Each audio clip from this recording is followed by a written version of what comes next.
Thank you, Mr. Chairman.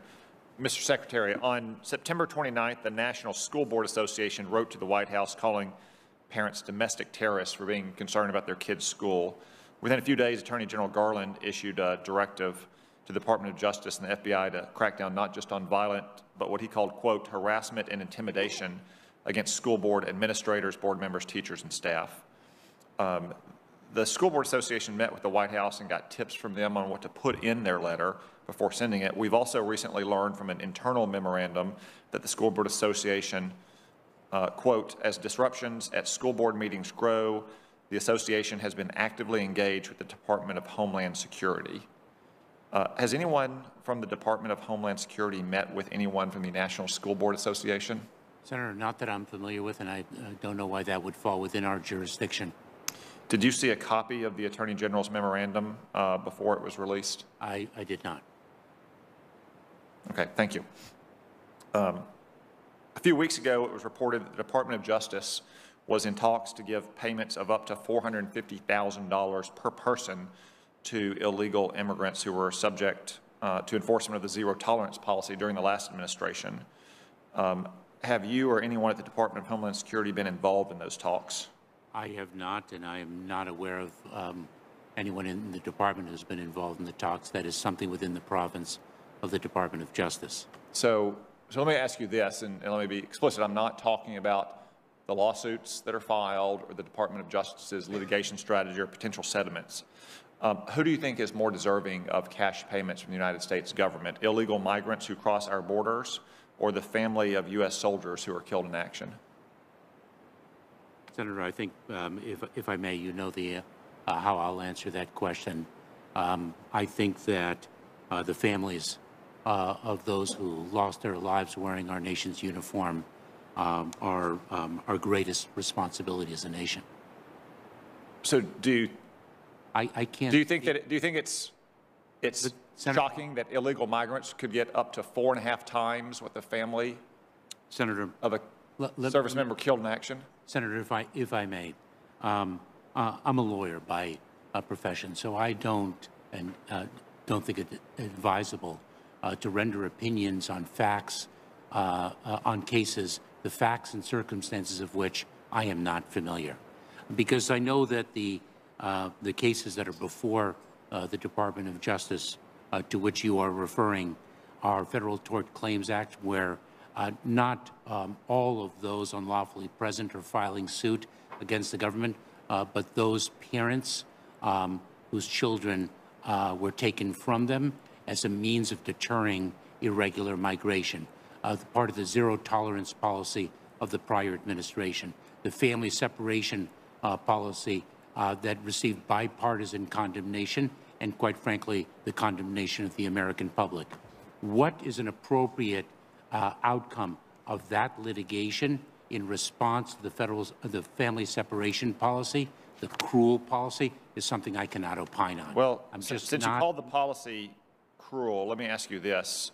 During the Biden administration, has the Department of Homeland Security ever separated a single illegal alien from someone they claim as their child?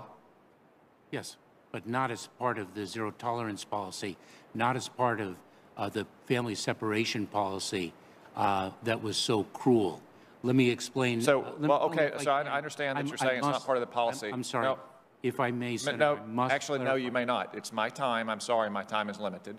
So you've said that the Department of Homeland Security has done this during the Biden administration. You were the Deputy Secretary during the Obama administration. Did the Department of Homeland Security ever separate a single illegal alien from someone they claimed that was their child in the Obama administration? Neither in the Biden administration nor in the Obama administration did we execute the zero tolerance policy that the Trump administration promulgated and cruelly enforced. I'd say the policies you've been implementing are complete tolerance for illegal migrants crossing our border. Let's turn our attention there. How many illegal aliens crossing the country into the United States in 2020? I don't have the, I have the numbers from CBP in front of me. It's 458,000. How many illegal aliens have crossed into the United States in 2021, which I would note still has 6 weeks to go? I believe the number, taking out of that approximately 1.7 million, the number of recidivists So in other words, unique individuals, approximately 1.3, 1.4 million. Okay. That would be my estimate. So I have 1.7, but that's fine. So it's somewhere between 2.5 to 4 times as much. No, because the 1.7 million figure to which you refer, Senator, includes recidivists. Okay, so let's say it's 1.3. It's still 2.5 times. Are you satisfied that 2.5 times as many illegal migrants have crossed in this country this year as compared to last year? No, I'm not. But worse is to promulgate and operationalize a policy that defies our values as a nation. How about that defies our sovereignty as a nation? Oh, our sovereignty is unflinching. Oh, really? Because as it stands now at the border, anyone from anywhere in the world can simply show up and cross into this country. I don't think that the hundreds of thousands of individuals who've been expelled under Title 42, the CDC's authority, would act. Well, the 1.7 million have crossed here probably think so. Let me conclude with this. What should be a higher priority of the United States government, securing our border or giving amnesty to illegal aliens who are already here? Senator, justice is our priority. That includes securing our border and providing relief to those who qualify for it under our laws. So you refuse to prioritize whether we should try to protect our border from people crossing it who have zero right to be here, or giving amnesty to the millions of people that are in this country illegally? Senator, I disagree wholeheartedly with the phrasing of your question. It is an inaccurate phrasing of our missions, our responsibilities, our challenges, and our actions.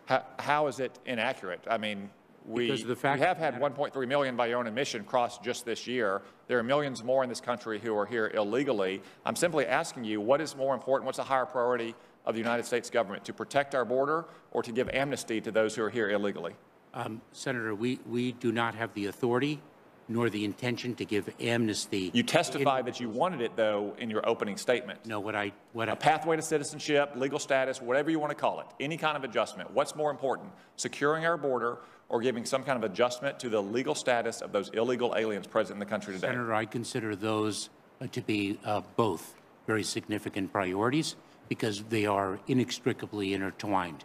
If, in fact, we can pass legislation that fixes once and for all our immigration system, we will have addressed in a material part the challenges at our border, and it will advance our efforts to secure it. Well, they're intertwined chiefly because the open borders that you and Joe Biden have permitted have attracted even more illegal immigrants here.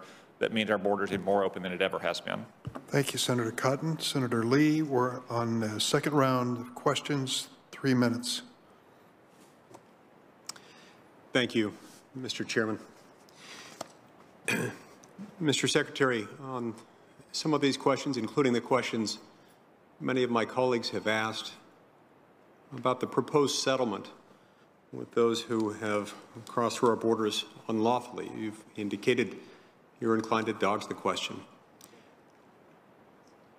I don't expect that to change between now and the end of this hearing, but I do want to communicate to you some of the things that I've been hearing all over the place from people across the political spectrum throughout the state of Utah. A lot of them really don't like that. They don't appreciate it. You know, the average family of 4 in Utah has a total household income of $71,000. If you got a family of 4 that crossed through our borders unlawfully and was subject to this settlement agreement, you'd be looking at $1.8 million in a settlement. You know, it would take 2.5 decades for the average family of 4 in Utah to earn that. So the thought that the federal government is offering that as a reward, as an incentive for people who cross through our borders unlawfully is unthinkable to many Utahns, as well it should be. People of Utah and people of the United States certainly deserve better than that. The fact that this was even seriously considered is troubling to me. I don't know why we want to do that, and I certainly don't believe that one can deny the impact that this would have as a magnet for future illegal immigration.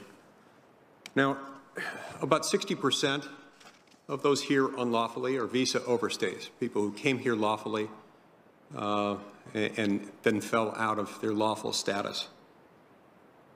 Wish we had more time and I could ask you, what you're doing to apprehend those people. I wish I could ask you further things like what additional resources you might need, because